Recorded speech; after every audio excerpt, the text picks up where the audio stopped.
देखते हैं इसका सॉल्यूशन। इन दो सिचुएशन में पॉइंट P पर मैग्नेटिक फील्ड कैलकुलेट करना है। पहले इस वाले डायग्राम के लिए देखते हैं। ए, इसमें इधर जब ये ऐसे डॉटेड लाइन बना रखा है, कुछ नहीं दिया हुआ है, मतलब उधर इनफाइनाइट लेंथ है। इधर 30 डिग्री है, इधर एंगल 30 डिग्री बन रहा है, उधर इनफाइनाइट है तो 90 डिग्री। तो θ1 is equals to 30 and θ2 is equal to 90 degree. Perpendicular distance r है, तो डायरेक्टली फॉर्मूला जो अपने पास यहां लगेगा, B is equals to μ0 I upon 4 pi r sine θ2 plus sine θ1, ये वाला यूज करेंगे। तो B is equals to μ0 I upon 4 pi r, ये फॉर्मूला यूज करने वाले हम लोग, sine 90 plus sine 30 degree. Sine 90 is 1 and sine 30 is 1/2, तो ये हो जाएगा 3/2, मतलब B is equals to 3 μ0 I upon 8 pi r। ये फील्ड का वैल्यू हो गया पॉइंट P पर। डायरेक्शन क्या होगा? तो डायरेक्शन देखने के लिए करंट के डायरेक्शन में थंब, R की तरफ फिंगर्स, पाम किस तरफ पॉइंट कर रहा है, इनवर्ड, तो फील्ड इनवर्ड है। तुम भी करके देख लो, मेरे भरोसे मत रहो कि हम कर लिए हैं तो हो गया, तुम्हारा भी हाथ चलना चाहिए। सेकंड वाले पे चलते हैं, बी पार्ट जो है इसका। बी पार्ट में ये ऊपर से चालू हो रहा है, पॉइंट के सामने वायर नहीं है, तो यहां पर भी हम ऐसे बोलेंगे कि भाई θ1 30 डिग्री है ना, पहला एंड 30 डिग्री और दूसरा एंड इनफाइनाइट पे है, तो 90 डिग्री एंगल सबटेंड कर रहा है। लेकिन इस बार फॉर्मूला कौन सा यूज होगा? μ0 I upon 4 pi r sine θ2 minus sine θ1, ये वाला फॉर्मूला यूज करेंगे। तो इसको अगर यूज करेंगे, वैल्यू रख देते हैं, B is equals to μ0 I upon 4 pi r sine 90 minus sine 30। Sine 90 is 1, sine 30 1/2, तो μ0 I अपॉन 4 पाई r, इधर से हाफ आ जाएगा ये, तो ये हो जाएगा μ0 I upon 8 pi r। Direction क्या आएगा उसका? ये ऐसे वायर है, करंट के डायरेक्शन में थंब, R इस तरफ पॉइंट है, तो करंट के डायरेक्शन में थंब, R की तरफ फिंगर्स, किधर पॉइंट कर रहा है, इनवर्ड, तो इसका फील्ड भी इनवर्ड हो गया। बात क्लियर है? ध्यान रखना, डायरेक्शन बहुत इंपॉर्टेंट है, डायरेक्शन पर जरूर ध्यान दें। कुछ और क्वेश्चन करके देखते हैं।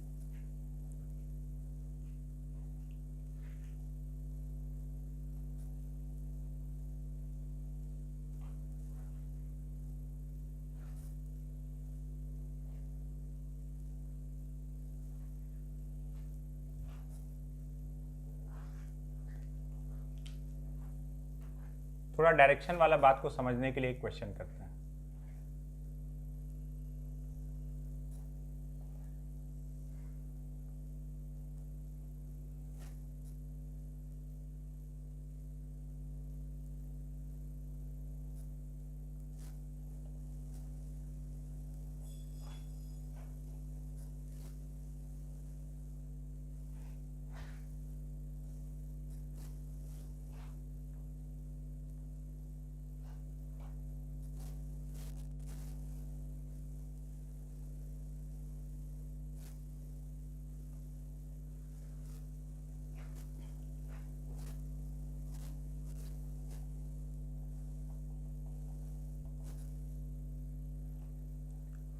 दो इनफाइनाइट वायर यहां पर दिख रहा है, एक एक्स एक्सिस के अलॉन्ग रखा हुआ है, पूरा इनफाइनाइट वायर है, I1 करंट फ्लो कर रहा है, वाई एक्सिस के अलॉन्ग रखा हुआ है, I2 करंट फ्लो कर रहा है, और ये जेड एक्सिस ऐसे बाहर निकला हुआ है, ऐसे बना रखे हैं इसको, एक्स इधर है, वाई इधर है, और ये पॉइंट P कहाँ पर है? पॉइंट P यहाँ z एक्सिस पर ये रहा, 0,0,r। अपना सवाल सीधा सा है, find magnetic field at point P। Point P पर मैग्नेटिक फील्ड बताना है। बताते हैं। अब यहां पर इनफाइनाइट वायर है, अगर यहां पॉइंट R है तो इससे भी डिस्टेंस R हो गया, इस वायर से, इससे भी perpendicular distance R, y axis से भी परपेंडिकुलर डिस्टेंस R। तो फील्ड का वैल्यू तो फिक्स है, mu naught I upon 2πr, infinite wire है। तो यहां मेन बात खाली डायरेक्शन के लिए क्वेश्चन दिया गया है। फील्ड तो पता है mu naught I by 2πr, एक बार I1 आ जाएगा, एक बार I2 आ जाएगा। तो पहले देखो इसकी वजह से देखते हैं। B1 पॉइंट यहां से R डिस्टेंस पर है, तो परपेंडिकुलर डिस्टेंस R हुआ, तो फील्ड हम लोग लिख देंगे mu naught I1 upon 2πr। और ऐसे ही B2, इसकी वजह से देखेंगे तो यहां से R डिस्टेंस पर पॉइंट है, म्यू नॉट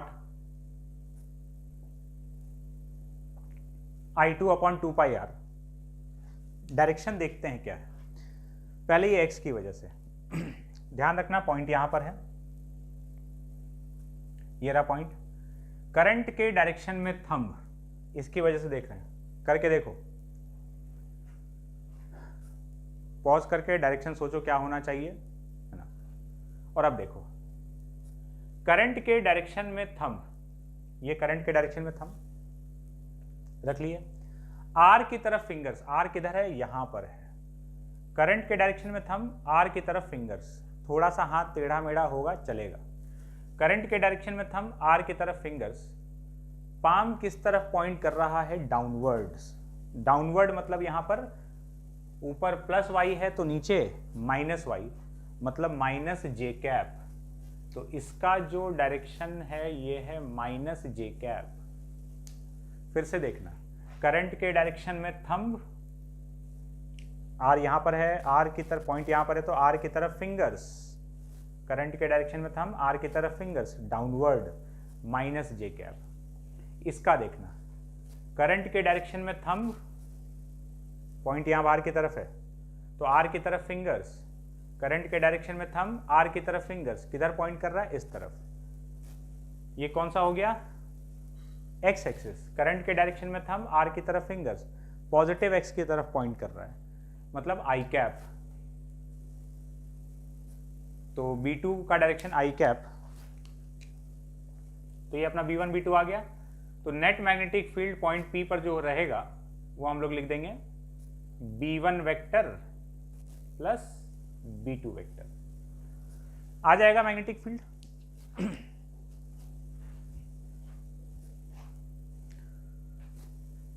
एक और क्वेश्चन देखते हैं।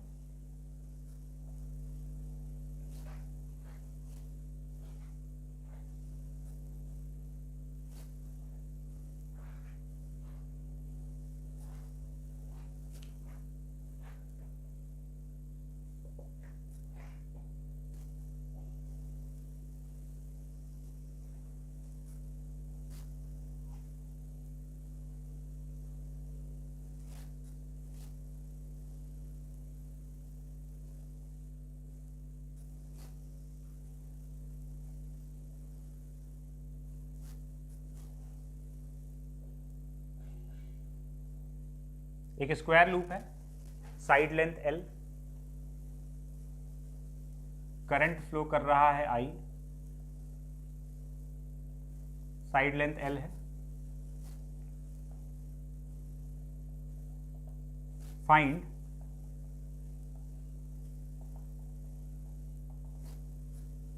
Magnetic field at the centre. इसकी वजह से सेंटर पर मैग्नेटिक फील्ड बताना है। सॉल्व करते हैं। तुम वीडियो पॉज करो, सॉल्व करके देखो और फिर अब सॉल्यूशन देखो। इसको अगर हम लोग देखें तो ये जो शेप हमको दिख रहा है ये 4 स्ट्रेट लाइन सेगमेंट से मिलकर बना है, ठीक है। 4 finite straight wire, finite straight wire का फील्ड हमको लिखना आता है। अच्छा, एक बात तो क्लियर है, ये स्क्वायर जो है, स्क्वायर के लिए ये पॉइंट एकदम सिमेट्रिक है ना, ज्योमेट्रिकल सेंटर है। तो जैसे इस वाले वायर के लिए ये पॉइंट है, इसके सबके लिए ये पॉइंट एकदम एक जैसा है। तो जैसा एक का मैग्नेटिक फील्ड आएगा, एक स्ट्रेट वायर सेगमेंट का जो फील्ड आएगा, बाकी तीनों का भी एग्जैक्टली वही आएगा, क्योंकि डिस्टेंस देख लें, एंगल देख लें, कुछ भी, इस लाइन के रेस्पेक्ट में ये पॉइंट जैसा है, इस लाइन के लिए भी ये पॉइंट वैसा ही है, सबके लिए एकदम आइडेंटिकल है। तो एक की वजह से जो मैग्नेटिक फील्ड आएगा, बाकी तीनों की वजह से भी वही मैग्नेटिक फील्ड आने वाला है। तो हम लोग क्या करते हैं, ये बात तो ठीक है। अब अगर चारों का डायरेक्शन भी सेम हुआ, चारों की वजह से मैग्नेटिक फील्ड का डायरेक्शन सेम हुआ, तो सब ऐड हो जाएगा। और अगर डायरेक्शन ऑपोजिट कुछ आ रहा होगा, एक का किसी एक डायरेक्शन में आ रहा है, दूसरे का किसी और डायरेक्शन में आ रहा है, तो फिर वो कैंसिल हो जाएगा। ठीक है, तो देखते हैं क्या हो रहा है। पहले डायरेक्शन देखते हैं। इसका देखो, ये वाला जो वायर है, इसका मैग्नेटिक फील्ड यहां पर देखना है, करंट के डायरेक्शन में थंब को रखेंगे। करंट ऐसे जा रहा है, करंट के डायरेक्शन में थंब, थोड़ा सा टेढ़ा मेढ़ा होने वाला है। करंट के डायरेक्शन में थंब थोड़ा हम यहां बना देते हैं, ताकि तुमको आसानी से दिख पाए, समझ पाओ। करंट के डायरेक्शन में थंब, पॉइंट नीचे है तो आर के डायरेक्शन में फिंगर्स, करंट के डायरेक्शन में थंब, आर की तरफ फिंगर्स, कहां जा रहा है, इनवर्ड। तो इसका फील्ड यहां इनवर्ड है। उसके बाद ये वाला वायर, इसकी वजह से देखना है, करंट के डायरेक्शन में थंब, करंट नीचे जा रहा है, करंट के डायरेक्शन में थंब, पॉइंट उधर है, करंट के डायरेक्शन में थंब, आर की तरफ फिंगर्स, इसका भी कैसा है, इनवर्ड, इसका भी इनवर्ड आ गया। इसका देखें, करंट के डायरेक्शन में थंब, आर की तरफ फिंगर्स, इसका भी इनवर्ड, करंट के डायरेक्शन में थंब, आर की तरफ फिंगर्स, इसका भी आ गया इनवर्ड। और इसका देखें तो करंट के डायरेक्शन में थंब, आर की तरफ फिंगर्स, इसका भी इनवर्ड है। ये चारों साइड्स का मैग्नेटिक फील्ड मैग्नीट्यूड में तो बराबर है ही, साथ में सबका डायरेक्शन भी सेम है। तो अगर ऐसा है तो अपना काम तो आसान हो गया। हम लोग क्या करेंगे, एक का मैग्नेटिक फील्ड लिखेंगे, इंटू 4 कर देंगे, तो टोटल मैग्नेटिक फील्ड आ जाएगा। मैग्नेटिक फील्ड एक फाइनाइट वायर का लिखने के लिए हमको क्या चाहिए, एक तो परपेंडिकुलर डिस्टेंस चाहिए, और दूसरा ये एंगल θ1 θ2 का जरूरत पड़ता है। तो देखो, कोई भी एक वायर लें, जैसे इस वायर की वजह से देख रहे हैं, तो ये जो परपेंडिकुलर डिस्टेंस है, ये पूरा L है, साइड लेंथ इसका L है, तो ये वाला साइज L, तो ये परपेंडिकुलर डिस्टेंस L/2, और स्क्वायर है तो ये पूरा एंगल ऐसे, ये 90 डिग्री बन रहा होगा, तो ये वाला 45 डिग्री और ये वाला भी 45 डिग्री। तो इसके लिए परपेंडिकुलर डिस्टेंस L/2 के बराबर है, और θ1 θ2 का value 45 degree. Perpendicular distance L/2 and θ1 equals to θ2 equal to 45 degree. तो अब सेंटर पर जो मैग्नेटिक फील्ड लिखना था, magnetic field at the centre 4 times क्यों, 4 टाइम्स इंटू एक का मैग्नेटिक फील्ड है ना, तो ये 4 तो ये चारों का कवर हो गया, इंटू एक का मैग्नेटिक फील्ड लिख रहे हैं, μ0 I अपॉन 4 पाई r मतलब L/2 into sine 45 plus sine 45, sine θ1 plus sine θ2, तो ये हो जाएगा 2 साइन 45 डिग्री। और अभी हम लोग देखे ही थे डायरेक्शन, जैसे इनवर्ड आ रहा है, करंट के डायरेक्शन में थंब, आर की तरफ फिंगर्स, इनवर्ड जा रहा है, चारों का इनवर्ड ही था, तो ये जो फील्ड आ रहा है इसका डायरेक्शन इनवर्ड हो गया और ये इसका मैग्नीट्यूड हो गया। तो कितना हो जाएगा, ये 4 से 4 गया, ये वाला 2 ऊपर जाएगा, तो magnetic field at centre 4 mu naught I sine 45 1/√2, तो √2 पाई एल, ये फील्ड का वैल्यू हो गया 4 mu naught I upon √2 pi L inward, या ये √2 से कैंसिल करोगे तो इसको 2√2 mu naught I upon pi L भी लिख सकते हो रैशनलाइज करके। खैर वो सब मैथमेटिकल बात है, ऑप्शन पर डिपेंड करता है। तो ये अपना मैग्नेटिक फील्ड आ गया, एक स्क्वायर लूप का मैग्नेटिक फील्ड उसके सेंटर पर। बात क्लियर है? एक और क्वेश्चन देखते हैं।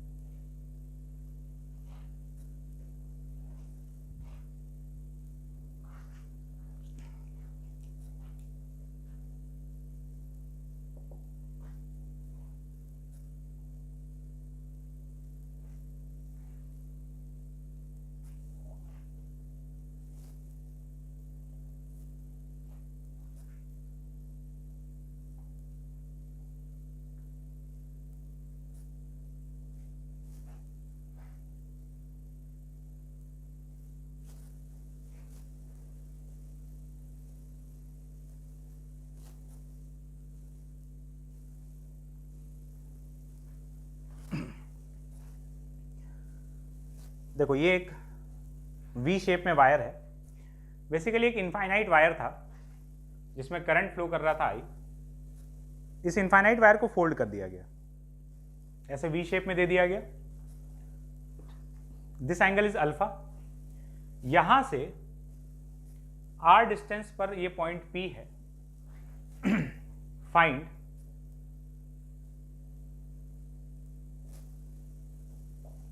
Magnetic field at point P. Point P पर हम लोग को मैग्नेटिक फील्ड कैलकुलेट करना है, करते हैं।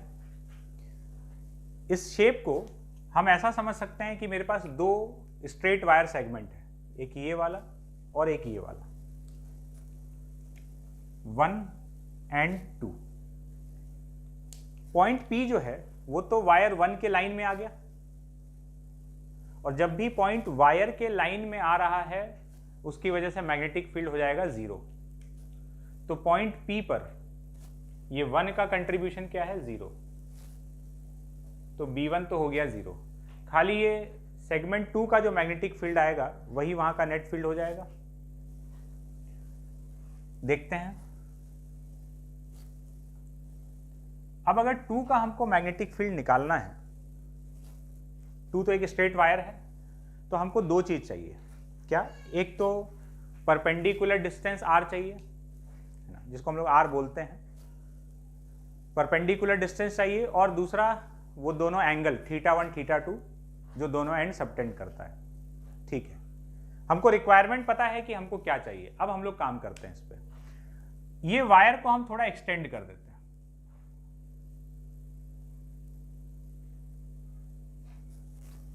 थोड़ा टेढ़ा जा रहा है।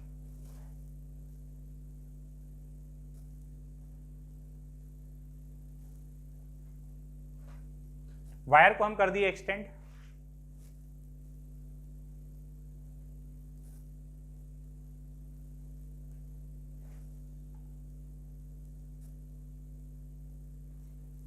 थोड़ा टेढ़ा हो तो काम चला लेना। अब यहां से ये वायर का लाइन हो गया पूरा, इससे जो इसका ये परपेंडिकुलर डिस्टेंस होगा, let's call it R perpendicular, यही अपना फॉर्मूले में वो आर हो जाएगा।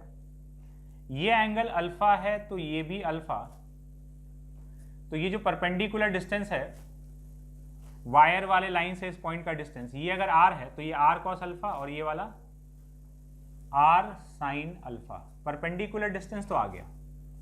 उसके बाद दूसरा चीज समझना, वो जो दो एंगल हम लोग को चाहिए होता है, ध्यान से देखना, ये वायर है ऐसे, ये पॉइंट P, ये आर परपेंडिकुलर हम लोग लिखें। तो एक तो इधर जो एंगल सबटेंड हो रहा होगा, एक एंगल θ1, नहीं एक मिनट,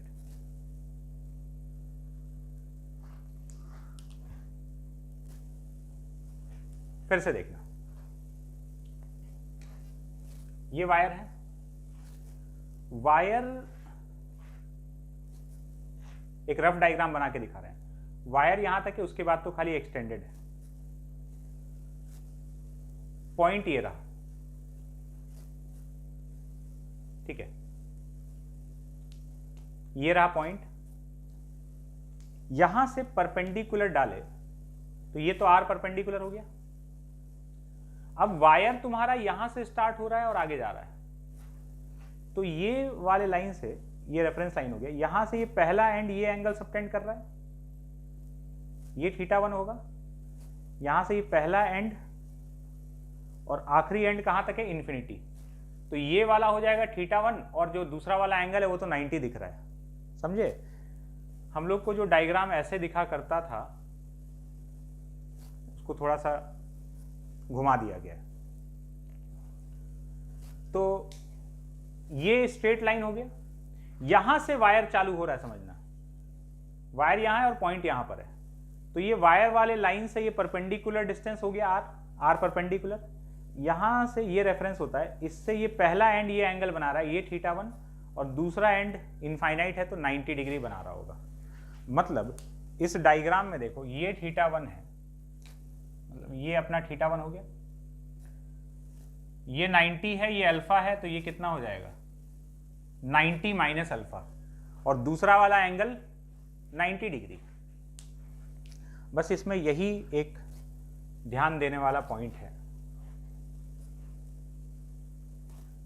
तो यहां पर θ1 का वैल्यू 90 माइनस अल्फा, θ2 का वैल्यू 90 डिग्री।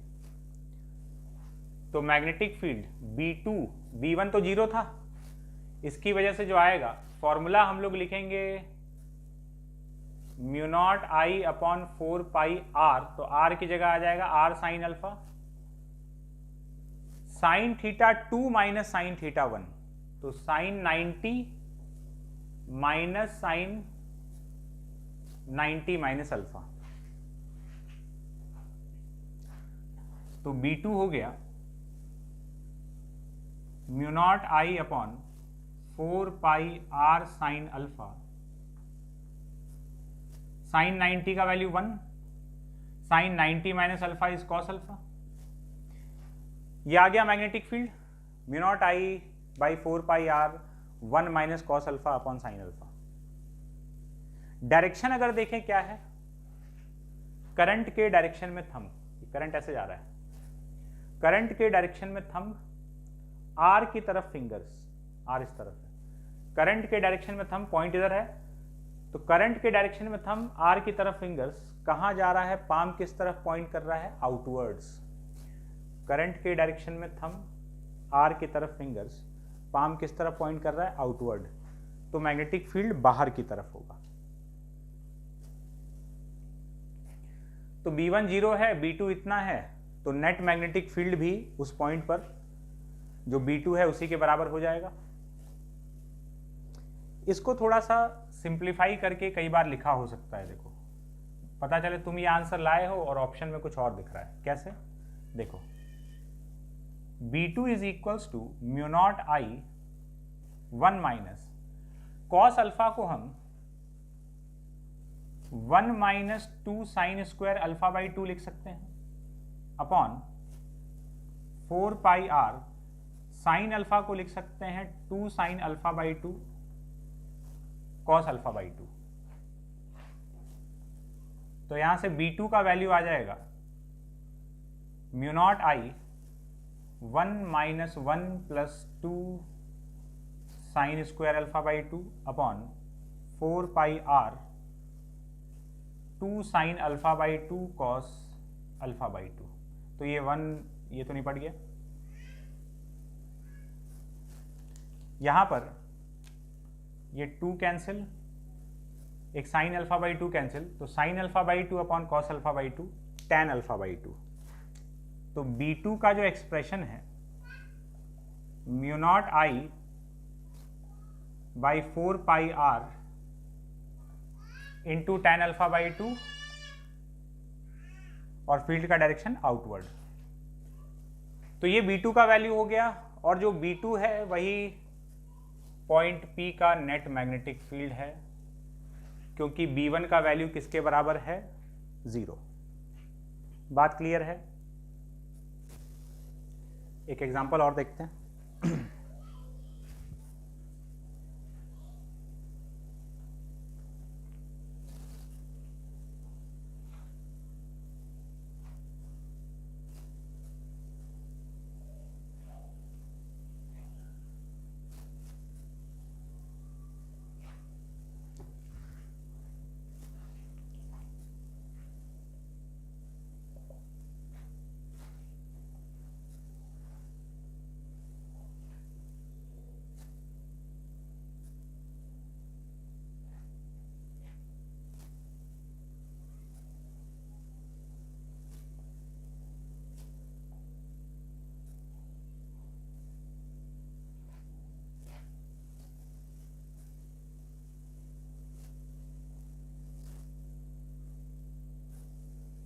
एक इनफाइनाइट वायर को कोई वी शेप में फोल्ड कर दिया गया है,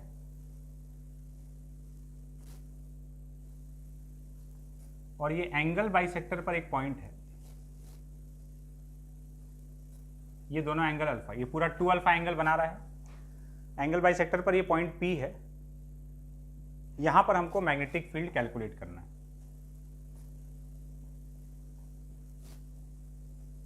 वी शेप में इनफाइनाइट वायर को फोल्ड किया गया है। Find magnetic field at point P। Point P का मैग्नेटिक फील्ड निकालना है। सॉल्व करते हैं।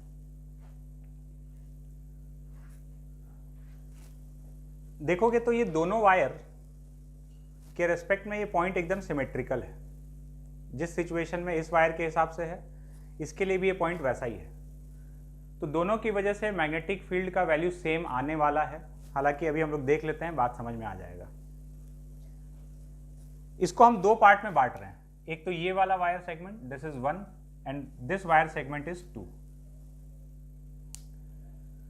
वायर सेगमेंट का फील्ड लिखना है तो परपेंडिकुलर डिस्टेंस चाहिए और θ1 θ2 एंगल चाहिए। देखो ये वायर है, यहां से परपेंडिकुलर डाले तो ये अपना R परपेंडिकुलर हो गया। ये R है, ये R cos अल्फा, और ये वाला लेंथ हो जाएगा R sin अल्फा। वैसे ही इस वायर के लिए देखोगे तो यहां से अगर परपेंडिकुलर डाल दें तो ये R है, ये वाला length R cos alpha and this length is R sin alpha. एकदम सेम टाइप का सिचुएशन है। दूसरा बात है एंगल, ध्यान से देखना। ये वायर और पॉइंट यहां पर है, तो इससे एक एंगल, ये वायर ये पॉइंट है, तो एक एंगल ये पॉइंट सबटेंड कर रहा है और दूसरा इधर। एक इधर बन जाएगा ये θ1 और उधर बन जाएगा θ2। बात समझ में आ रहा है? ये ऐसे दिया हुआ, ये वायर है, यहां पर एक पॉइंट है, तो इधर ये जो एंगल बनेगा ये θ1 और इधर जो एंगल बनेगा ये θ2। तो ये θ1 और ये θ2। तो ये θ1 कितना है? ये अल्फा है, ये 90 है, 90 माइनस अल्फा, और इधर वाला कितना है? 90 डिग्री। सेम यहां पर भी ये वायर ये पॉइंट है, एक इधर जो एंगल बन रहा है ये 90 माइनस अल्फा और इधर वाला 90 डिग्री। ठीक है, ये वाला वायर ऐसे है, पॉइंट यहां पर है, एक एंड इधर एंगल बना रहा है θ1, दूसरा इधर θ2। तो θ1 90 minus alpha and θ2 is 90 degree, क्योंकि इनफाइनाइट है। अब रहा बात वैल्यू का, तो तो एक बात तो पक्का है कि दोनों का एकदम सिमेट्री वैसे दिख भी रहा था, इतना हम लोग को देखने का जरूरत नहीं था, लेकिन फिर भी हम लोग देख लिए। अब एक बात क्लियर है कि अगर दोनों का डायरेक्शन सेम हुआ तब तो मैग्नेटिक फील्ड ऐड हो जाएगा और कुछ वैल्यू आएगा। अगर दोनों का डायरेक्शन ऑपोजिट हुआ तो मैग्नेटिक फील्ड 0 हो जाएगा पॉइंट पी पर, क्योंकि अगर डायरेक्शन ऑपोजिट है और मैग्नीट्यूड तो सेम आने वाला है।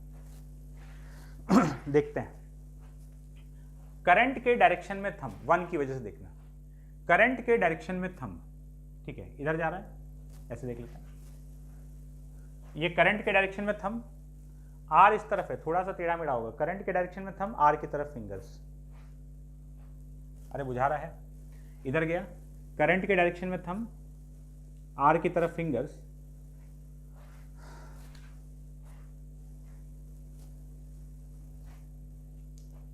ऐसे है, करंट के डायरेक्शन में थंब, इधर जा रहा है, आर की तरफ फिंगर्स, तो किधर पॉइंट करेगा, इनवर्ड पॉइंट करेगा। तो 1 का फील्ड इनवर्ड, खुद से भी देख लेना। दूसरे वाले का करंट इधर है, तो करंट के डायरेक्शन में थंब, पॉइंट इधर है, आर की तरफ फिंगर्स, इसका भी किधर जा रहा है, इनवर्ड। दोनों का मैग्नेटिक फील्ड इनवर्ड ही जा रहा है, तो ऐड हो जाएगा। तो बस सीधा magnetic field at point P B1 plus B2, और B1 B2 दोनों बराबर है, तो 2 टाइम्स B1 लिख सकते हैं, तो 2 इंटू इसका magnetic field mu naught I upon 4 pi R sine alpha, sine theta 1 plus sine theta 2 या sine theta 2 plus sine theta 1, तो sine 90 plus sine 90 minus alpha. तो फील्ड एट पॉइंट P, ये 2 यहां से कैंसिल होगा, mu naught I upon 2 pi R sine alpha into 1 plus cos alpha, और direction क्या आया था, इनवर्ड। तो ये आ गया P का मैग्नेटिक फील्ड। अब फिर से वही बात है कि हो सकता है तुम्हारा ये आया हो और ऑप्शन में कुछ और दिख रहा हो, तो ऐसा हो सकता है कि थोड़ा सा ट्रिग्नोमेट्री लगाकर इसको मॉडिफाई करके लिखा हुआ हो। कैसे? कुछ इस प्रकार से, BP is equals to mu naught into I 1 plus cos alpha को लिख सकते हैं 2 cos square alpha by 2 minus 1, और नीचे 2 पाई आर, साइन अल्फा को 2 sine alpha by 2 cos alpha by 2। तो BP is equals to mu naught I, 1 से 1 cancel, 2 cos square alpha by 2 upon 2 pi R, 2 sine alpha by 2 cos alpha by 2। तो एक 2 चला गया, एक cos alpha चला गया, cos alpha by 2 upon sine alpha by 2 is cot alpha by 2। तो point P पर magnetic field mu naught I cot alpha by 2 upon 2 pi R, direction inward. तो ऐसा भी लिखा हुआ मिल सकता है, थोड़ा सा ट्रिग्नोमेट्री लगाकर मॉडिफाई किया हुआ है। बात क्लियर है क्या? ठीक है।